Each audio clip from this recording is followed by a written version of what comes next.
everyone, and welcome to our next episode, which is about a database platform that scaled from zero to rupees 700 crore and has raised money from people like Ratan Tata and founders of Flipkart, Sachin and Binny Bansal. My guest in this video is Neha Singh, the founder of one of the largest platforms for tracking startups and private companies. So if you are looking to invest in a private company or even just track unlisted companies for research purposes, Tracxn can show you the exact revenue, company's investors and its team members with the access to their accurate contact details. This episode will give you knowledge on how a database providing company can reach thousands of subscribers globally, track over 500,000 companies across 250 sectors in 30 plus countries, and you will also get to know how Tracxn got publicly listed at just a revenue of 70 crores, unlike other companies which usually get listed after crossing at least rupees 100 to 200 crore in revenue. I personally gained a lot of insights from this interview, and I hope you love watching this episode.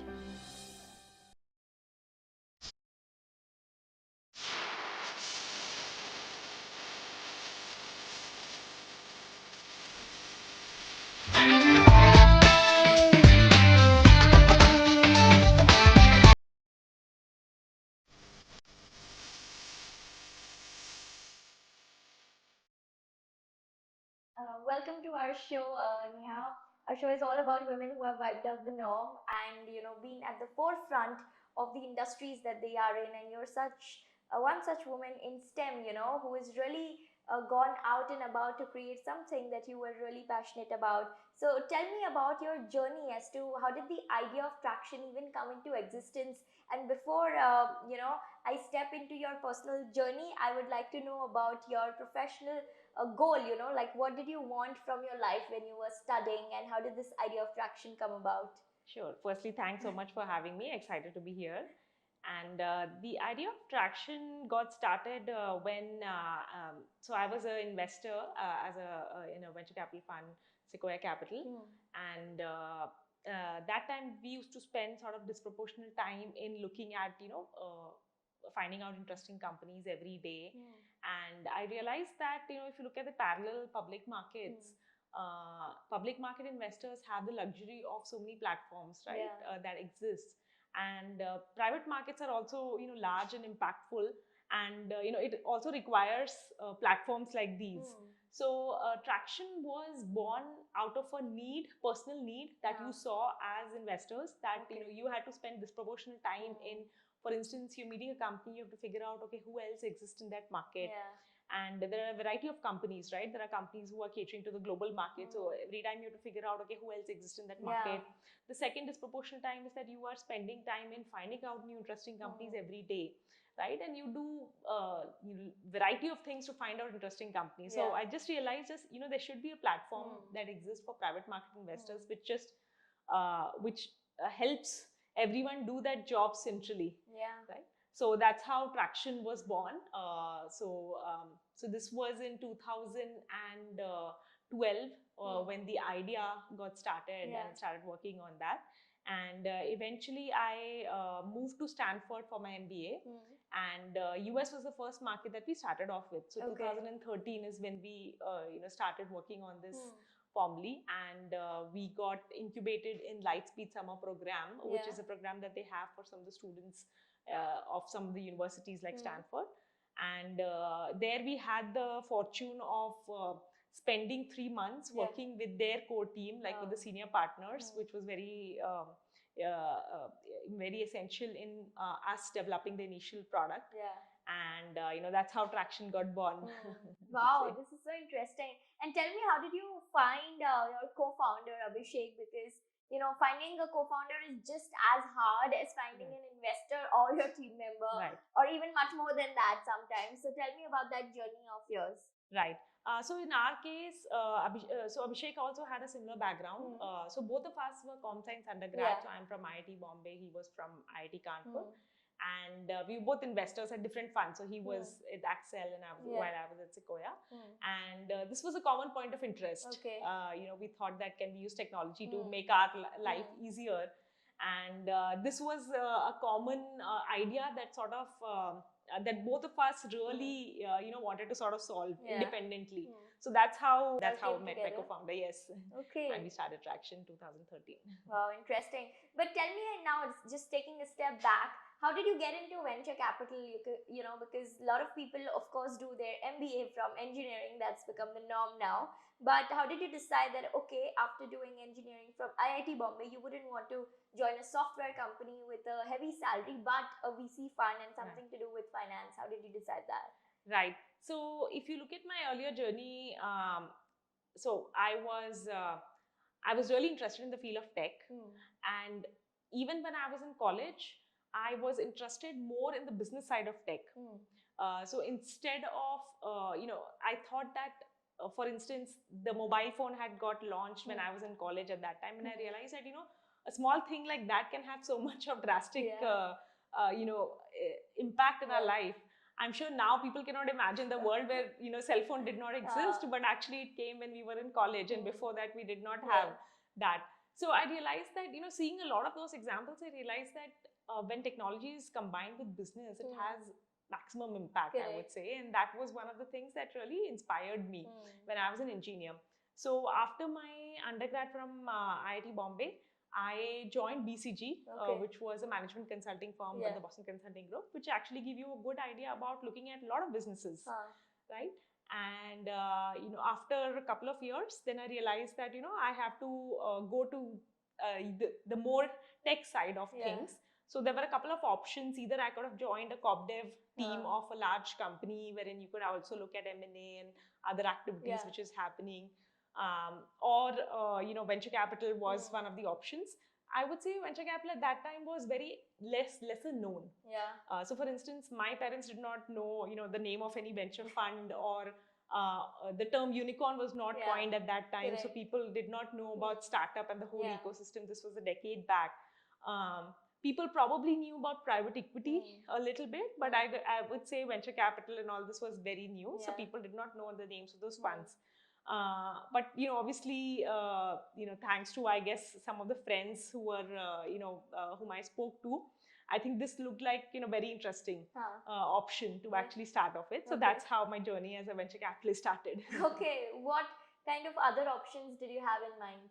So there was two other options that I was having. Actually, probably the closest one other option was going to US and joining a corp dev team of a large corporate. Wherein again, it's a tech company.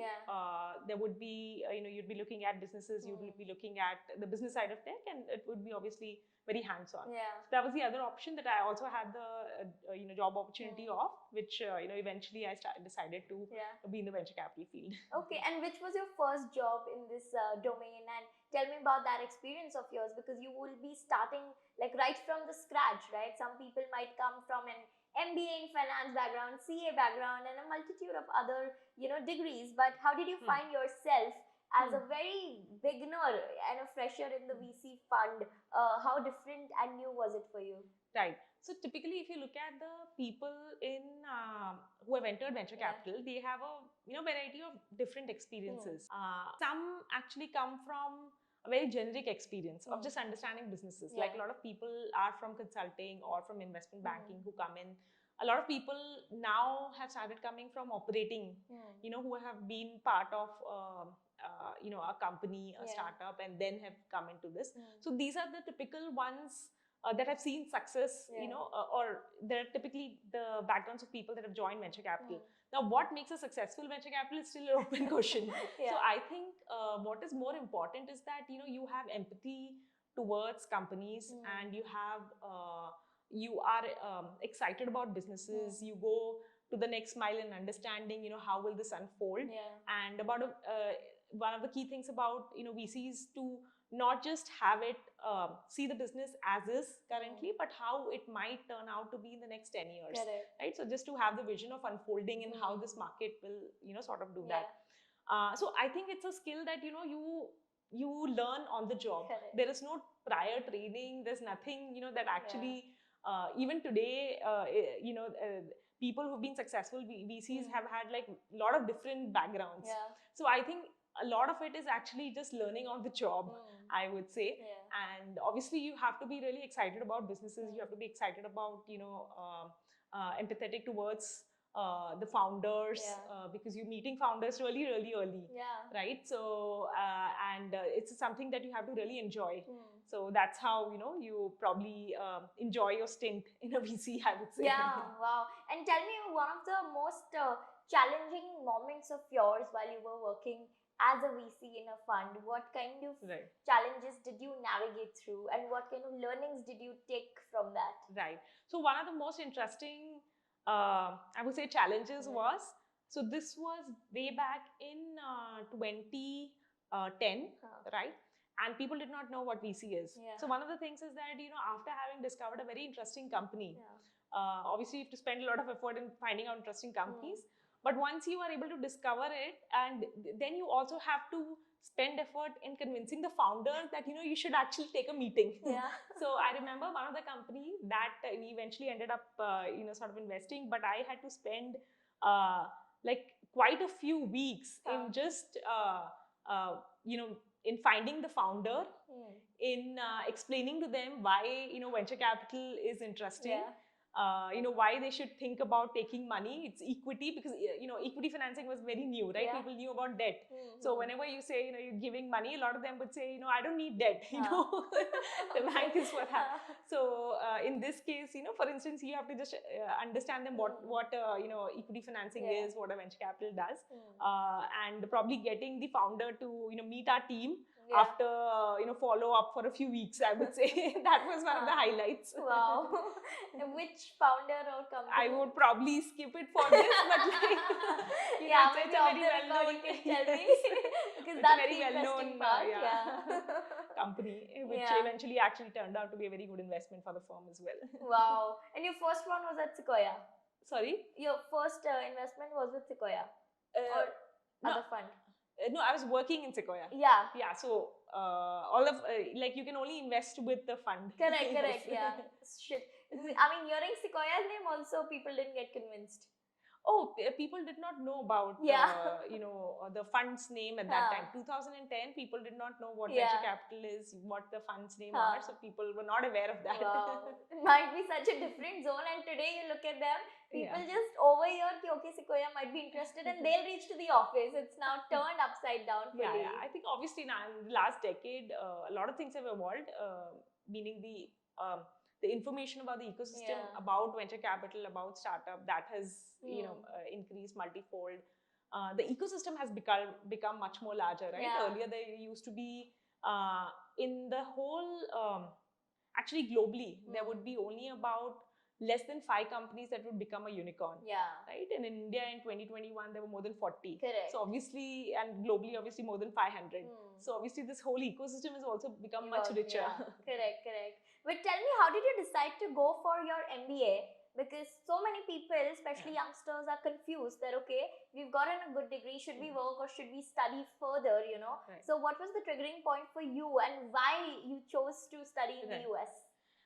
So for me, I would have probably continued what I was doing, and so in between 10 to 12 is when I was working as a VC, and then obviously the idea of Tracxn sort of came about.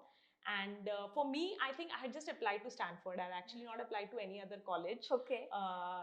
Now when I look back, I was like, wow. Like, what a confidence that, okay, only one college. Yeah, at least the first time I just applied to one thing, and I was like, if I get it, then it's worth doing the MBA. Otherwise, it was still debatable. I would have still thought about whether I want to continue what I was doing, because it's also a lot of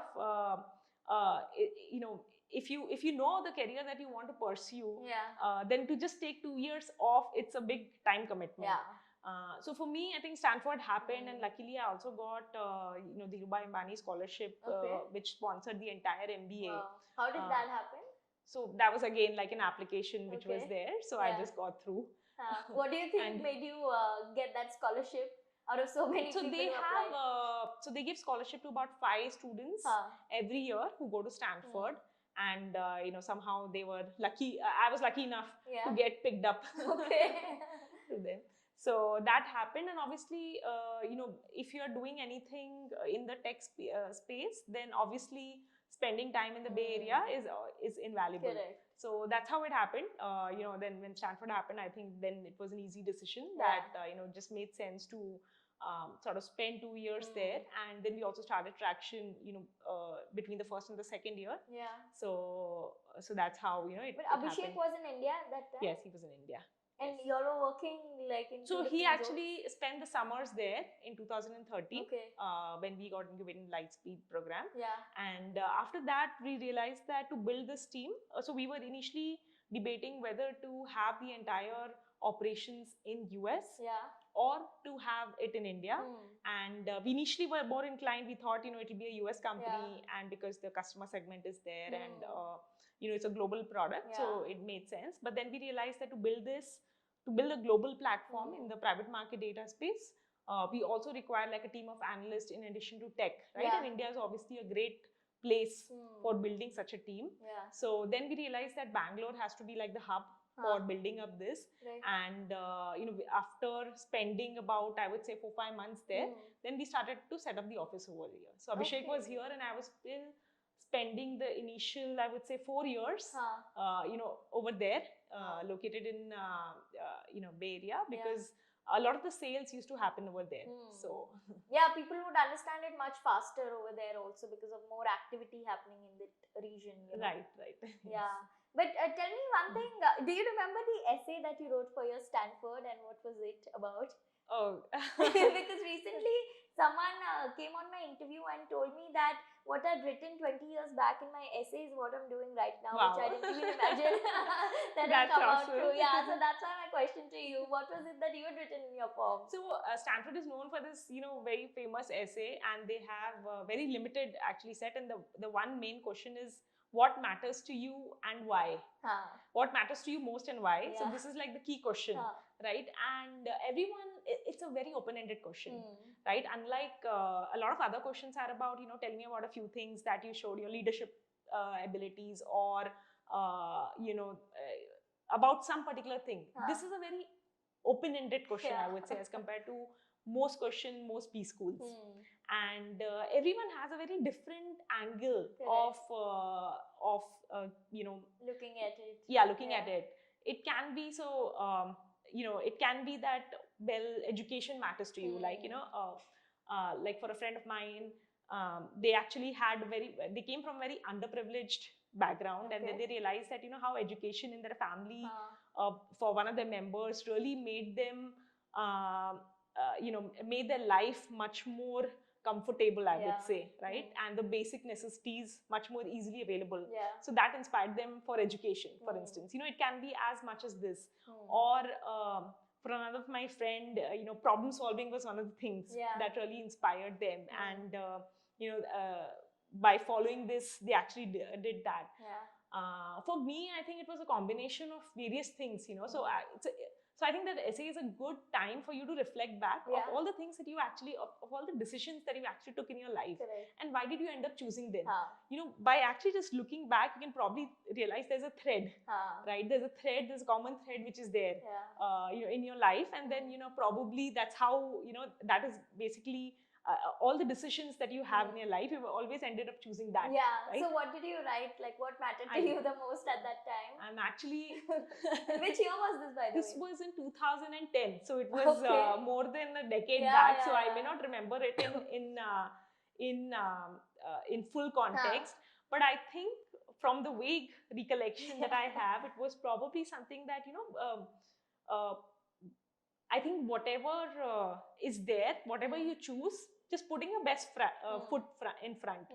And well, again, this was a decade back, so I may not have the full context on what I had thought about it at that time. But I think a lot of the, when you look back and a lot of the decisions that you had taken in your life, that was a common thread that sort of reflected.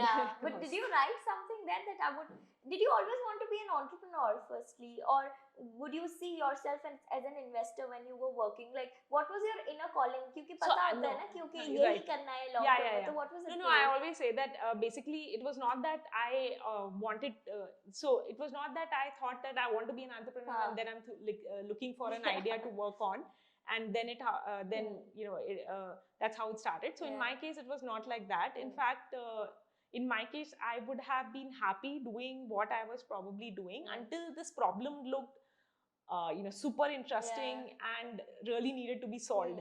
So I think for me, it was more around the problem that was large enough, that was very interesting, that made me take the plunge. You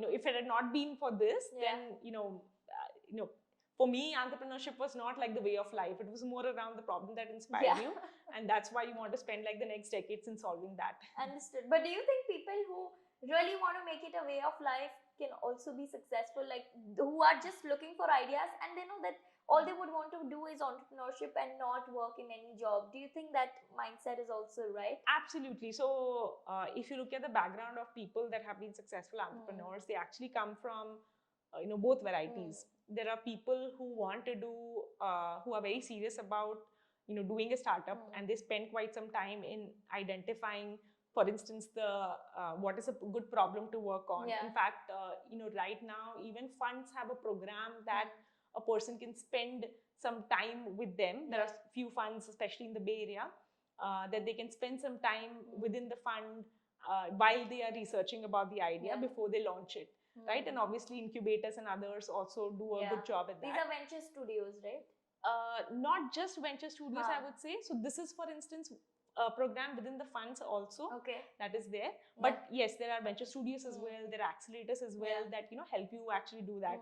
So, and there have been good startups, successful startups that have come across, you know, from those as well.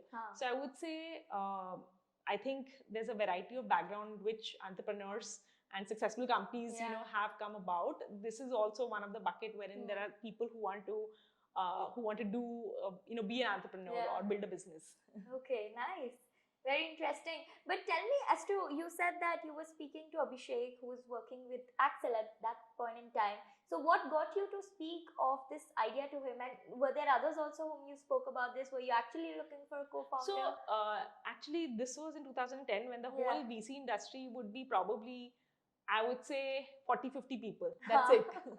Right? And it was a very small industry at that time. And there weren't a lot of people, for instance, you know, who were coding and who were doing VC. So at that time, I was also, for instance, I started writing code myself while I was an investor to make, you know, to do my job, to make my job easier. Right? And so there weren't a lot of people who would actually be hands-on, you know, in coding and you know, while they are investors. And similarly, Abhishek had worked for tech companies before before joining a venture capital fund. So he was also very hands-on in that, and he had thought about some things independently. So I think that was a common point of interest. That, you know, we thought about, okay, you know, this is or there are different ways that we had thought about this market. Okay, so it was like rather coincidence that you all happened to talk about it and then said that, okay, we are thinking on the same line, why not join hands together to build this? Exactly. Okay, nice. And tell me, initially, how was the first month rather of building Tracxn? What kind of activities did you start with as an entrepreneur? Right.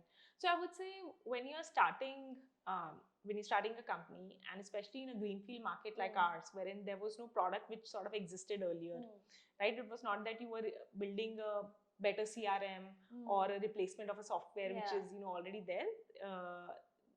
It was more of a greenfield market, which has the benefit as well as, you know, you have to spend some time in doing the product development.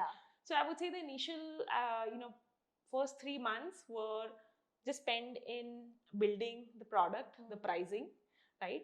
And so we worked with the initial set of customers in US, wherein, you know, with whom we actually sort of iterated a lot of the product versions and came up with the first version. So I would say designing your you know, getting the product market fit is probably the thing that as founders, you spend your initial couple of months, right? And once you have got that, once you realize that, you have got a product, the pricing, and you have a repeatable sales model, then, then you can sort of expand the team, and then you can hire people who can do sales. Right? So what kind of activities did you do to figure out your, fit for the product that you were building? What did you do initially, like on the ground? Yeah. So actually, we iterated on a lot of things. So we obviously knew the problem and we related to it firsthand. We had seen it. But to actually launch it, you can actually do it in a variety of manners. You can launch a little bit of a high-touch product for the same use case with a high price point. So we actually launched two different products. One was a very tech and a low-touch product, which was for $100 per month. And the other one was good quality data for $5,000, right, per month, right? And obviously, there's a lot of difference. We thought that if you think in a normal price-sensitive person might choose for the lesser. But all of our customers actually were willing to. We realized that all of our customers are very high-paid professionals, and the decisions that they take have high impact. So what they are looking is very high quality data, right? So actually all our initial customers were at $5,000 per month pricing, and for them we solved the thing that they were willing to pay money, and they were like very okay to pay that. They were very happy that okay, wow, if you're able to solve my use case. So I would say that is one of the things that we spent the initial few months on. How many people did you speak to understand that? So we worked with 3 funds, including a fund, early stage fund, late stage fund, and a corp dev that we started off with. Okay, and what was the price point back then, which you all had discovered a fit for? So we started off with $5,000 per month pricing. Eventually, we ended up being $500 per month pricing, which was in between. So that became our first pricing that we launched the product with.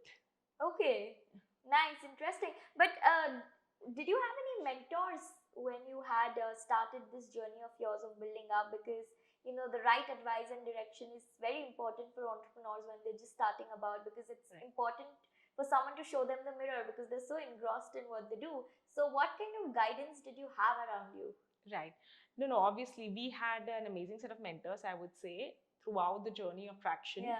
And this is something that we've also consciously done, that we realized that it's very important to have mentors across throughout the life cycle of your company. So what we did is actually, interestingly, across all the funding rounds that we did, so whenever we're doing a funding round, we actually used to have a few angels to sort of participate along with the round. And I would say that's the best way to get them as a mentor. Once they've put in money, then it's very easy for me to sort of ask time for them and address all the queries that is there. So I would say that is something that we have spent a lot of sort of thought behind it. And I would say we have got a lot of value in this. Like even if you look at the kind of angels that we have had. So in the first round, we had Sachin Bansal, Binny Bansal, Flipkart founders, Delivery founders, Sahil Barua as angels. Then even across after the Series A, when we did subsequent rounds, we were actually fortunate to get Mr. Ratan Tata as an angel, Mr. Nandan Nilekani as an angel, Mr. Mohandas Pai to 314 as an angel, right? So I think we have been sort of very fortunate to have got so many mentors, and I think that has been invaluable, across so many decisions that and so many things, that has happened in the company. Wow.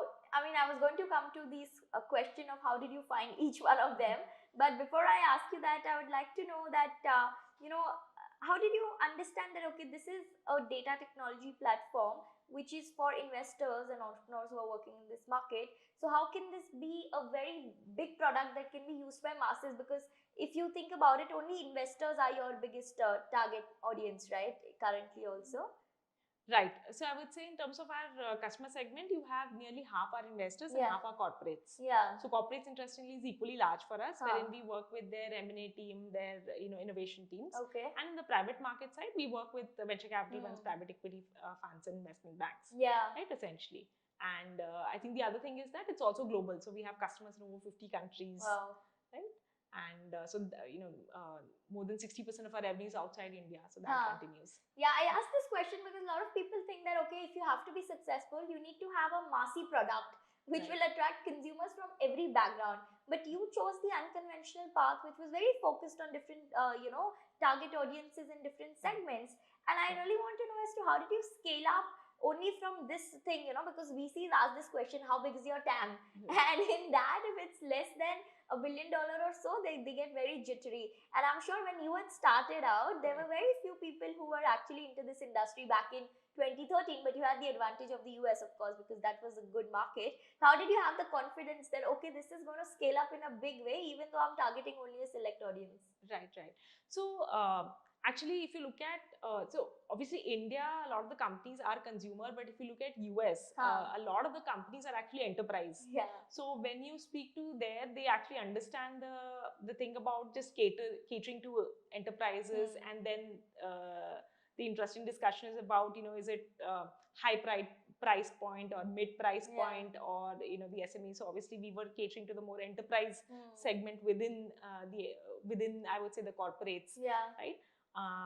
So I think this is a playbook that is sort of very well sort of understood, I would say, in US. In parallel, if you look at the public markets, right? So if you look at all these companies in the public markets, they today cumulatively generate more than $30 billion of revenues every year. Right? And all of these are highly profitable companies, cash-rich companies. They also generate one of the largest free cash flow across a lot of the industries if you compare it to. Right? So financial data has created a lot of companies. And what happens is that whenever there's a new asset class that is getting created, then it also creates similar platforms. So I would say private market as an asset class probably has become large in the last 15 years, I would say, right? To give you an example, for a lot of the LPs or limited partners, endowment funds, large limited partners who invest across various asset classes, typically private markets used to be a small percentage allocation of about 2 to 3%, a single digit, low single digit. Today, for most limited partners, it is between 10 to 15% of their allocation. So it has become sizable, right? Also because of the fact that if you look at the kind of services that you are using as a consumer, 10 years back, how many startup services were you used to use? Today, so many things, right from food ordering to online ordering to so many brands that people are ordering. A lot of them is led by the private companies or startups, I would say, right? So this ecosystem has also become large, right? And that is why this whole asset class has also become large. Right? So I would say whenever an asset class has become large, in the financial data, I would say, that has created large platforms. So if you look at it top down, it looked fairly obvious that, this is going to be a large market, and it will also create very large companies. So I think for us and for, this thing, it was easy to see that, this is going to be a large market. And I think, it will still continue to, sort of, in the last 10 years, it has grown at a very rapid pace. And I think we're, everyone is really excited about the way it will sort of continue to grow. Right. But tell me about the first product you developed at Tracxn. What kind of product was that, and how did you build it up? Because getting this data, just like one click, it's very difficult, requires some another level of coding. So how did you build that product? Right. So I think in the data, you have to figure out like what are the, for your customer segment, what are the top, I would say, pain point or top module that you can launch, right? So for us, one of the key things was sector-based coverage. So whenever I spoke to people, one of the things is for instance, I'm looking at Internet of Things. I want to figure out all the companies. Looking at cybersecurity, within that, particular subsector, I want to see all the companies. Today, for instance, everyone wants to look at all the companies within generative AI, right? Or D2C brands are becoming large. You want to look at all companies. Or I would say like a single specialty hospital chains that is becoming large. You want to see all the existing single specialty hospital chains across all the specialties, right? What exists. Currently, there is no place wherein you can find those landscapes, right? When we started. And so this was one of the modules that we actually started off with. And this is one of the core things that people actually spend a lot of, effort in doing that. So that's how we started. We actually started with various sectors. So we started with US as the first market, as I was mentioning. So we start with sectors like cybersecurity, IoT, right? So very core, I would say, enterprise sectors that we Hmm. started off with. And we launched India after a year of launching the platform. Because we knew a lot of people here, and then they realized that they also require a similar set of data, but obviously a different set of sectors and different set of companies. So then we also launched here, and but I would say that's how that was the first module that we started off with. But how did you build it? I mean, how, just taking a step back and understanding the back end of this product, how does it really work? I know it's a very technical thing to answer, but I just like to know, because I'm curious to know that how can you build a platform like this which just gives you data in 1 second? Yes. So I would say, so simple thing, right? Like for instance, if you wanted today find out all single specialty hospital chain, you'll go to a search engine, you'll search for different keywords, you'll search for by different specialities, and you'll get a set of results, right? If you were doing this manually, you would probably spend time in collating those results in an Excel, and then the next few hours in categorizing and qualifying those companies, right? How big they are, where are they located, right, etc. And then you would do that and probably spend like a few weeks in doing sort of sector scan for one. The way we have done it today is using tech and using sort of a team of analysts, right? So today what we do is that we capture all the domains globally. So when we have to search for a new sector, we don't have to go externally. We actually already have it on our backend, and then we have built algorithms to bubble up those companies, right? So when, for instance, when we are looking at a particular sector, we have algorithms that bubble up those set of companies, and then we have a set of sector focus analyst team, right, who actually then does the final curation, this understanding, okay, is this interesting, not interesting, within this, is this into oncology, or this is into particular subsegment, and then they would identify the whole market map, right? So I think obviously it has a lot more details. The decisions get fed back to the system, which then throws up the data with more higher accuracy, I would say. But simplistically, that is how it is done, which is using part technology and part human curation. Okay, got it. I mean, I'll have to sit with your backend team to also understand this, how it looks like to do it. Because I'm sure it must be so difficult to code something like this. Otherwise, people would have made so many software technologies till now. But tell me, what are the barriers to entry in this kind of a business? Actually, this is not something that we actually worry about. Like even if you look at public market, right? Like wherein you have just about 50,000 companies, very structured data about them, but still the number of companies that have come about and scaled, it's only limited set, right? In the private market, I would say the complexity of data is multifold. Firstly, you're talking about a few million companies, right? And then you're talking about very unstructured data about them, or semi-structured data. And then the third thing, it's available in a variety of languages, right? So the filings, for instance, so today, for instance, we capture financials and cap tables in more than 15 countries. A lot of them are in non-English language, for instance, and in different formats, right? So for just to us to extract out, to make it sort of standard across all the countries, across different types, right? It's non-trivial, and I think this is one of the things that we have done in the last 10 years, is to build the technology process and the whole backend for that. So I think it's I would say it's a very it's a combination of tech and just spending a lot of time in the domain that helps you sort of achieve it. And similarly, it's not just us. Like even if you look at a lot of other sectors in which financial data has sort of become large, when you are catering to enterprise grade customers, I think it's non-trivial. So I think for us also it's similar. It's a lot of things that you have done over the last 10 years, not just in terms of process, in terms of so many things that goes into the system, that it's really non-trivial. I know. But tell me, you built a nice product, and now the product has to reach to many more people from different segments. So marketing is very important in that regard. So how did you spread awareness that, okay, we exist, look at us, use our service and try it out? So how did you market it in different places and different countries? And then I'll ask you a follow on after that. Right. No, that's a very interesting question, especially because of the fact that if you look at, our customers are across 50 different countries, right?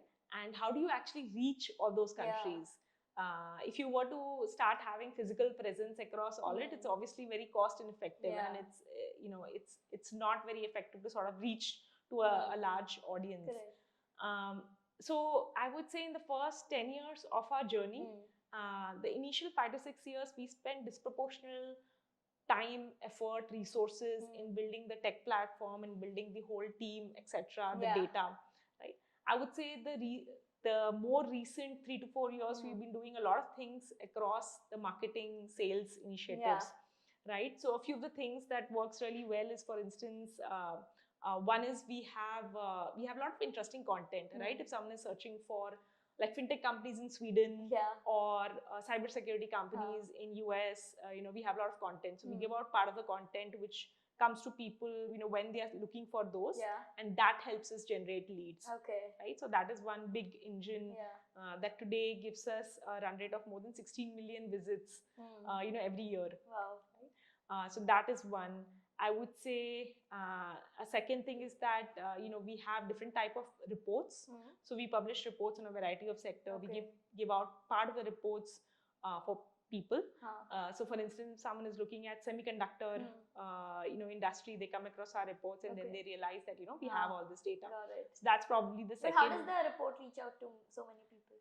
I think through the normal one, right? Like the normal channels, you have it on your website, you do a good keyword optimization on this, you put it out across various other platforms which is there, right? And that gets discovered. Like anyone who's looking at, say, semiconductor industry, there are not a lot of reports which are probably there which talks about the startups or companies which are coming up in there, right? Understood. So today, for instance, we have customers in Japan, in a variety of countries, right, who have all come across our content and then have generated a lead, and they have been customers for quite some years. Right? Okay, so report was one of the ways to do it. Yes. And was it only B2B when you started initially, or it was always B2B, B2C?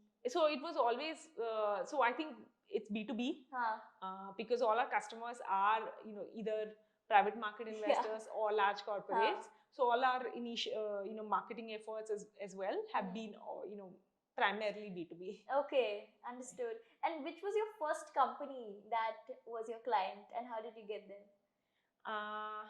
So I would say a lot. Like, for instance, there are some few funds that we started working off with when, who are based in Bay Area, who became our customers. There was a couple of corporates and their M&A teams, the corp dev teams that we started off with, who are the customers, who still continue, after so many years to be customers. I think, I think every customer has a different one. So I would say, it has been sort of interesting. Today we have more than 1,000 organizations that we work with. Wow, that's so nice. And tell me, how did your first year look like? What kind of challenges did you face? Everyone talks about success and it's glorified more than its failures, but tell me, what were some of the challenges you encountered in your first year in terms of hiring, marketing budgets, client acquisition? What were the things? Right. So the first year, after you have the product market fit, then you are building a sales team. Because you as founders are not the only one who's doing sales, right? So you need to have a team who's doing that. So I think the initial, I would say first 1 or 2 years is in building your core team, your leadership team. I think that is, if you ask most people, that is one of the things that, they would say that they're spending, quite a lot of time on after the working on the product and the product market fit, etc. And so, I would say the team building. And the second I would say is sales. I think as founders in the initial years, you have to continue to do sales. And I think, that's a great way for you to get, like initial quick feedback on the product, on the pricing, how much you can scale, right? So I think that really works well. So I think these are the two things apart from the product that would have taken most of your time in the initial 2 to 3 years. And I'm sure hiring the right talent was also a challenge for you, because you don't get easily people who believe in the same story as you do, especially in your year of inception. So who were your first few hires, and if you have some interesting hiring stories, If you Right. could tell a little bit about that. Yeah. No, there's I think this is one of the key things Yeah. of building a large company. How do you get your initial few Hmm. hires? Because getting them, really also determines how accelerated the initial few years Yeah. are, right? So for us, actually for me, there were a couple of things that worked. There was one thing which worked really well for hiring the initial leadership. I would say this is reference based. Okay. And the way, this was actually told to me by another person, and that worked really well. So what happened is that, basically you ask most of your friends, right? So let me step back. Like if you're meeting a person, right, and you really like them, in a meeting, you're typically doing two things. Yeah. One is you are assessing them, Yeah. how good they are, right? And the second thing is that you're also convincing them about the story, right? And you're telling them about the vision, and they're seeing how excited they are about the vision, right? So these are two things. Yeah. So if you actually just decouple both of them, right? The best way that you can assess the first part, which is if a person is good or not, is actually talking to their peers, right? Like, so what I did is I actually spoke to 10 of my friends whom I really respected and asked them in their peer set, who are the top 3 people that they respect most? Right? And they gave me actually names of those. Okay. And you have to do it by department. Like if you're hiring for tech, you have to ask people that are good in your friends in that space, in that field. And everyone would give me like 3 names that they really liked of all the people that they worked with, without any this thing about whether they're interested, looking, etc. Right? Who are the best 3 people that they worked with, and they would give a set of names. And then I would maintain another sheet, and I realized that there were a few names that got recommended by multiple people. Okay. Right? And if a name is represented, recommended by like 2-3 people, I know that the person, has done good work.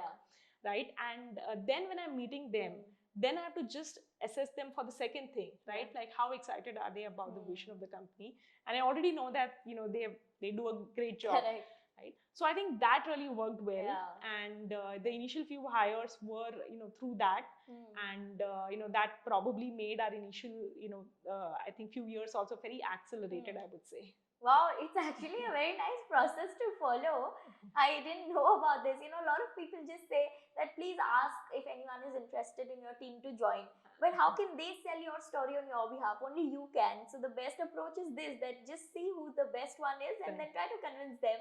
If they join, it's good. If not, then it's fine. They'll recommend someone else, and their recommendation will also be good because they are like one of the best ones. Yeah, it's a very good approach. I'm also going to follow this. But tell me, which were the departments that you hired for in your leadership team? Initially, I know sales is one of them. Which were the others? Yeah. So actually, if you look at a lot of our leadership, a lot of them actually started with us in the initial few years. This includes our tech team, product team, and interestingly also our finance team. Okay. Like today, people ask us, when did we first think about going IPO, and when we thought. So interestingly, we didn't have to sort of change a lot of things the way we were doing in finance, which is one of the key pillars when you are looking to do an IPO, because there are a lot of compliances, there are a lot of other things that you have to then adopt, right? So for us, actually, we had thought about it from day one, right? So for us, actually, a lot of our leadership, had joined us in the initial couple of years, and thankfully, they still continue to be with us. Wow. So your attrition rate has been very, very low. So I would say it's a mix. It's we're fortunate to have had great people stay with us in the leadership. I would say we are a team of 800, so there's a variety, right? There are a lot of people that are freshers as well. Correct. And by variety, typically freshers, spend some time in figuring out what they want to do. Right. So that is fine. I think, we've seen a difference. Yeah. So when you started Tracxn, did you have this vision that I'm going to give my life to it? Or you were just like, okay, I'll see for 5-6 years how's it working, and then I'll decide. What was in your mind? So for me, it was more around this problem is large, is very exciting, and it's very impactful. Right? That you want to really end up solving. You did not think that how much time will it take.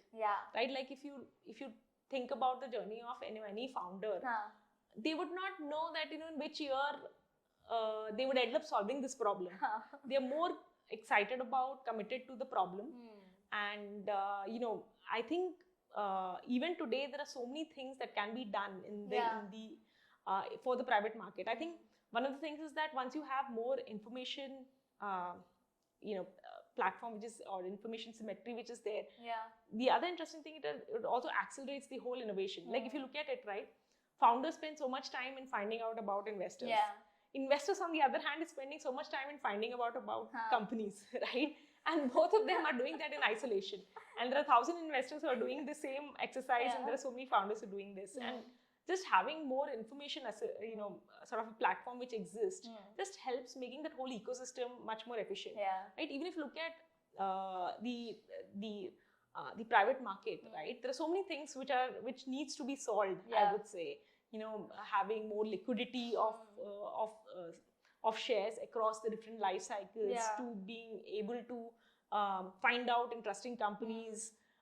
You as an investor, you can probably just focus on one particular theme globally, right? Like being able to find out companies, being able to do that. There's so many things that needs to be sort of solved, I would say. I think that is what keeps you sort of super motivated. Yeah, that's true. But the one common question that you got asked from all the investors was about your long-term vision and your commitment towards it, right? Right. Yeah. Understood.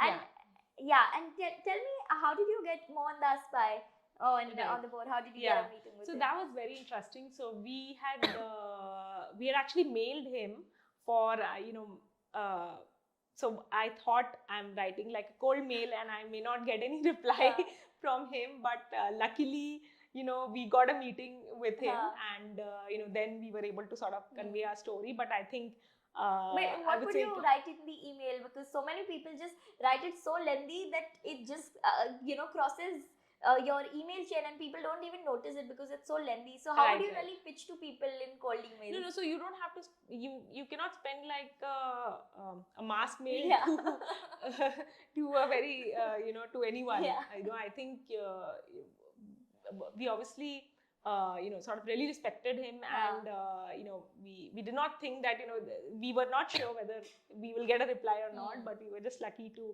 have got the meeting with him. But you would just write that, okay, I'm running this, and what would you? So before that, you would actually spend a lot of time in understanding who are the people. You would also spend some thought in who are the people that you want in your journey, or who are the respected people that you want, right? And once you have that, then I think the content is easier. Once you have spent so much time in sort of identifying whom you want to approach, then what you want to write is probably the easier thing. Right. So out of these people, what would you want? Like people from Mohandas Pai and Ratan Tata, of course the names are good enough to have on board, but what else were you looking for from them? So I think so at that time we were looking at they've had sort of very different sort of experiences. So for instance, to give you an example, when we thought about listing, we actually got the advice of some of the people who had seen some of the having companies listed and having ran listed companies for for so many years, right?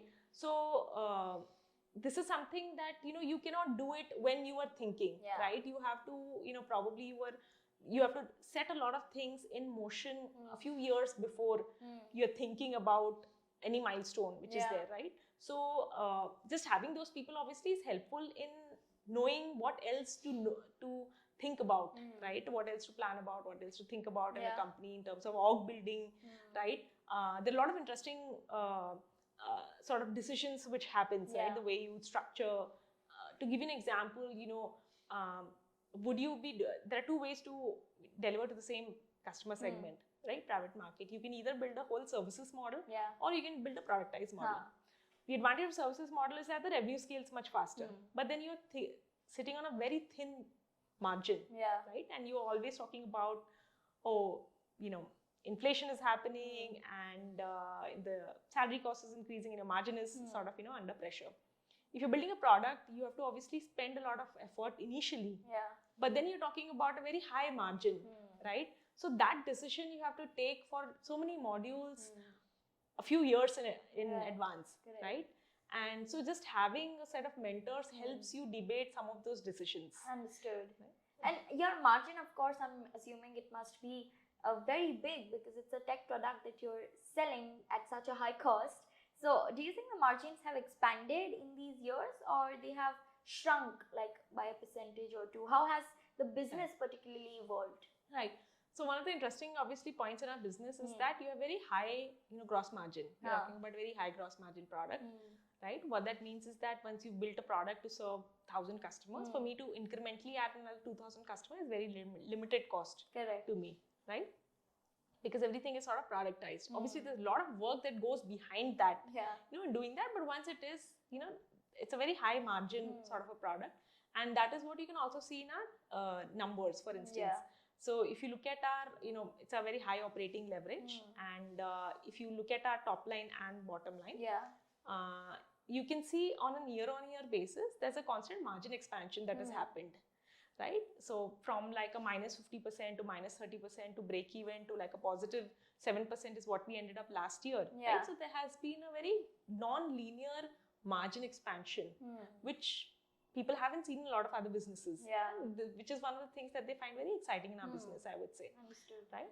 And obviously one of the reasons is that bulk of your incremental top line goes into, sort of continues to go into bottom line. So that is why you've seen sort of the margin expansion that happens. And obviously we as a business, continue to generate free cash flow, right? And that has been increasing. So all those characteristics are there in the business. And what's the percentage of the margin like in a range-wise basis, just for us? So last year we closed about 7%. Okay. Right? Which has expanded from less than break even to that, right? So year on year, if you look at the expansion, that has been very interesting. Okay. And like, for example, if you sell a product at 1 lakh, what would be the cost for that product? Just breaking it down at a very fundamental level. So ours is a subscription platform. So for instance, we have a data platform wherein we track more than 2 million companies. We have data about sectors, and there are a lot of other data which exist about private companies, about industries, about investors, right? And once we add, for instance, another new fund or a customer to that, essentially there's a team which basically helps up set up the platform. So for us, it is essentially like creating another login, right? Then there are a few obviously set of people that helps you in understanding what is your mandate, helps to personalize, whatever your dashboard, your views based on where you are investing in. For instance, a person who's investing in Europe may be wanting to look at a different set of things versus a person who's investing in, say, Southeast Asia or US. Right? So you would basically just set up, but for us, it's basically this a platform, right? So there's no incremental per se cost of us adding, another user. There's obviously a very small team that works with the customers for any queries that they may have as they're setting up the platform, etc. But that's a very small team, I would say, in the overall scheme of things. Right? So it's like a typical financial data platform. You subscribe to that, you get set up, you pay for that, upfront, and you end up using that. Understood. Like just talking at a very basic level, for example, if you have gotten revenues of 100 rupees and your cost, like what are your cost centers basically? That's what I meant to say. Is it just the people who are working? Because those are the people who are handling the tech, the back end, the sales, everything. So is that the cost center? Right. So I'll probably take it in two ways. So one is your direct cost, right? So for instance, if you get 100 rupees of revenue, what is your direct cost?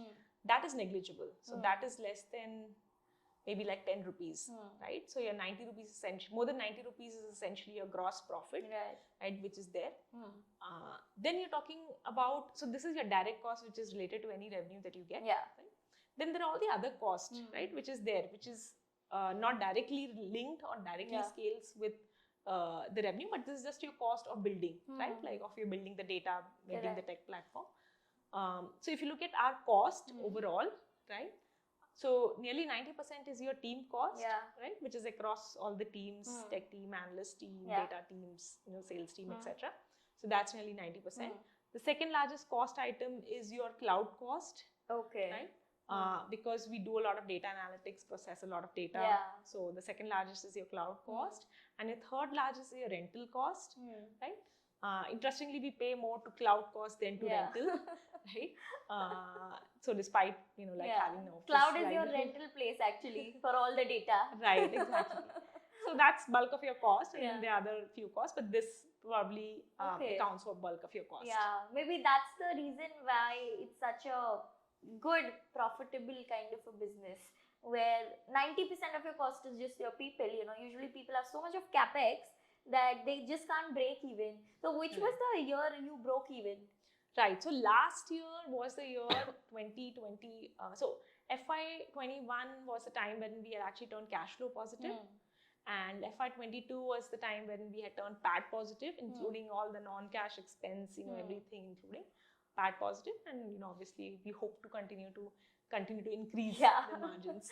Wow, that's interesting. But I was reading about Netflix that they pay the Amazon Web Services, the AWS cloud software, some $9 million just for a month to stream all their content. So, taking your example, how much would the cloud cost be generally? Right. So today, cloud cost accounts for about 3.5% of a total cost. Yeah. I would say video is more resource intensive, right? Like Netflix is obviously more resource intensive. For us, it's more data heavy. So for us, we have to do. So if you look at most video technology companies, in fact, that becomes one of their components of the COGS, which is because that's a large cost. For a lot of the, I would say, the data companies, financial data companies, it's not as lot of data, voluminous data. There's obviously a lot of data, but I would say the cost is still, in control. So I think it's obviously large in the other scheme, but I would say limited in that sense. But monthly, how much would it be roughly, just for the understanding of the business? I would say just like typically our cost is about 20 crore and in a quarter, and out of them about 3.5% would be based on approximately cloud cost. Understood.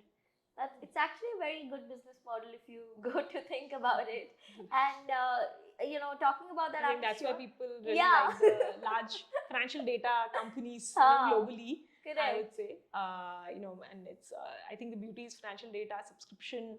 I think that gives a lot of stability to the business as well. Yeah. But tell me, how is the gross margin only 7%?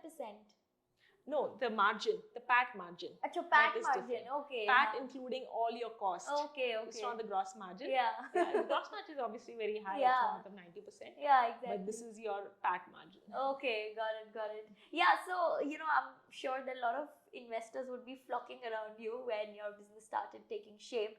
So you said your first institutional round was back in 2015. Right. So tell me that story as to who all approached you and why did you decide to, pin down on one particular investor to begin with?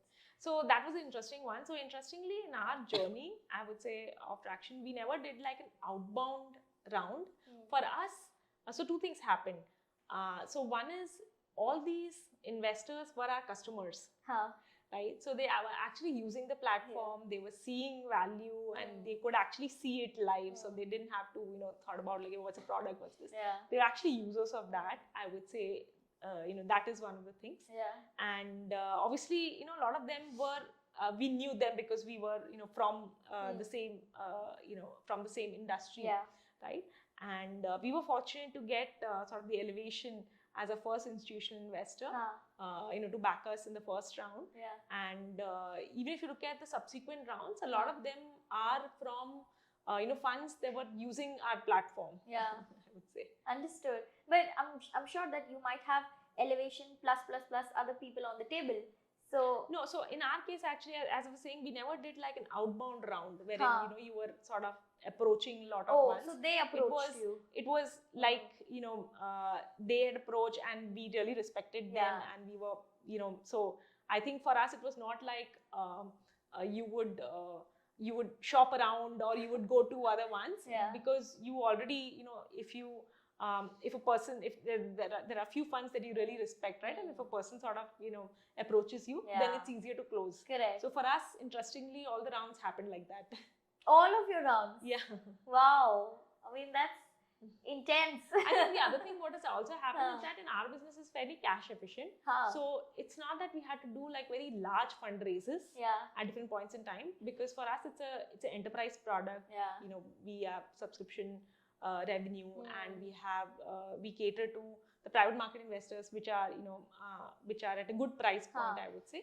So for us, I think our cash requirement, if you look at it across our have been sort of limited. I think that is one of the luxury that we probably had, that we didn't have to do like a lot of large rounds over time because of just the nature of the business. Correct. So whenever you would fundraise, especially the institutional rounds, what would that be for? Was it for expanding your data team, or I mean, the cloud costs aren't also that big. Right. What was the funding required really for? Right. So typically it's always for you to either invest in the product or invest in sort of the sales, right? Or the GTM, I would say, part. So it's one of the two things always. And every institutional round does two things. One is, it gets you a good partner, as a fund. And the second thing is that gives you capital to sort of accelerate, right, your platform development, investment in technology. I think, for instance, a couple of the things that we did, right, like we actually started with global first. Okay. The other approach that you could have taken if you were probably bootstrap is just launch country by country, which is obviously very time consuming when you do that. What we could actually do is invest in a technology platform, and we could actually launch with a global data. Right? Obviously, it requires you to invest a lot in technology data, right, to be able to do that. But we were able to do that because of the funding that we got, right? And you could launch you could launch so many data points for private companies. You could launch so many modules that your customers needed. I think that is because of the fact that you got the resources to be able to do that.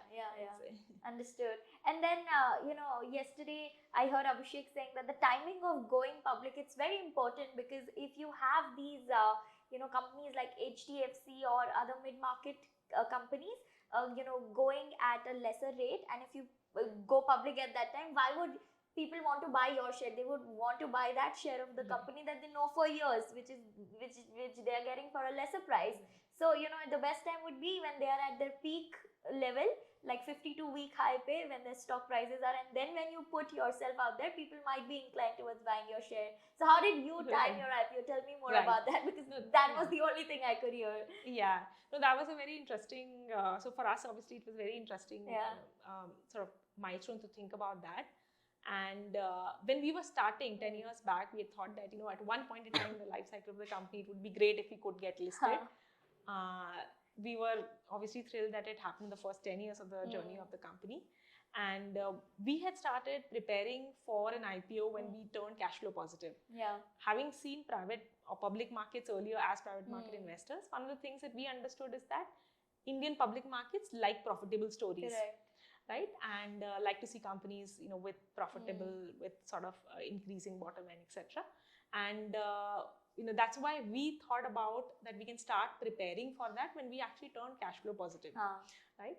And after that, the preparation also takes a few months, right? So it's a long process. You have to put prepare the DRHP, get the approval, and then also sort of time the market, etc. Right? So it's probably like a few months or a few quarters worth of effort. So when we turned cash flow positive, we started working towards it. We started working with some of the bankers, and we put that, and we got the approval at the end of 2021. And how many months did you get the approval after you filed for the DRHP? So we took 3 months to get the approval. That's it. My God, companies are struggling to get it today. So I think that currently it has been between 2 to 3 months. For us, it was 3 months because that was also the time when the number of companies that filed the RFP was really large, I would say. So that's it. But if you don't have a lot of questions, and if you're able to close it, probably I think 2 to 3 months is typically what companies have seen. So, and when you get that, that's valid for a year. And obviously, IPO is market dependent, right? Like if you look at the number of IPOs that have happened across the last couple of years, it's very different, right? And that's because of a lot of other things which goes on in the market, which is outside the control of your business, right? So I think, it's also very important to be able to time it. And for us, we were lucky to have got, get listed even despite it was a tough market. So 2022 was, probably a very, I would say from the IPO perspective, fairly slow market. And we were fortunate to had got the backing of some of the investors to to get listed. Yeah. And I would say so that is correct, that market, obviously timing, it plays a large role in when you're deciding to do an IPO. But the thing is that when you start to how the market will be in 6 months, no one knows. Yeah. So but you have to basically time it based on when you think your business is ready. Yeah. And and hopefully that coincides with the market also being ready. But did you decide that whenever you all become cash flow positive, or you have a PAT positive number, you all will think about the IPO? Did you all always have that in mind? Absolutely. So having seen, so when we were sort of investors in the private market, we'd seen some of the companies getting listed, right? And we realized that Indian public markets like profitable stories. So we realized that is one of the things that you have. Obviously, there are different set of companies right now, and but the so we thought that for us it makes sense to do that once we have sort of a good path to sort of increasing bottom lines. In your IIT batch, how many women were you all? We were about 30 in a batch of more than 500. What? Oh my God! And yet people might be telling you do this, do that, and you're like, okay, I have chosen my path. Yeah, I think people are kind, so that is there. But obviously it was skewed. So so what I've seen is that you just focus and things will improve. So like right now a lot of those matrices actually have improved. So it is improved across the IITs. Hopefully it should also improve across women founders, right? Which is still a minority which is there. So I think just keep focus and be optimistic. I think eventually do improve. Right. So in one line, if you could tell the answer of wiping out the norm in your way. Just don't. No, like how you have done it. So I think just focus on doing what you want to do. Just forget about that. Whether you are in minority or not. So I would say that is probably that is what you've done. Yes. Okay. And lastly, what is the last thing you did for the first time? This was not now. This was a few years back when I had done one trip around the earth. So visited different countries, crossed the date line, landed up from Japan to US a day earlier. Saved a day. You think like you saved a day in your life, and then you did that. I think that was one interesting thing that not now. Obviously now you don't get the time for doing this. But earlier, in a more leaner time, a few years back, I was able to do that. Okay. I was like, were you on a world tour now? No, that was a quick 2 week. That too, like a few years back. Yeah, interesting. But thanks a lot, Neha, for being a part of our show. Really loved listening about your journey and how you pulled in different aspects of your life, like pieces of puzzle to pull it all together, and now it is called Tracxn because it's sum total of your experiences in your life and the hard work that you've put in. So very interesting to hear about that, and I'm sure a lot of people who are founders, especially women founders, would love to hear about your journey through this, where they get to know that okay, these are the steps that others have taken, and okay, we should also not hesitate to do it. No, thanks so much for having me, Radhika. I think it was exciting to be and amazing to see the work that you are doing, and I'm excited to be a part of it. Yes, thank you.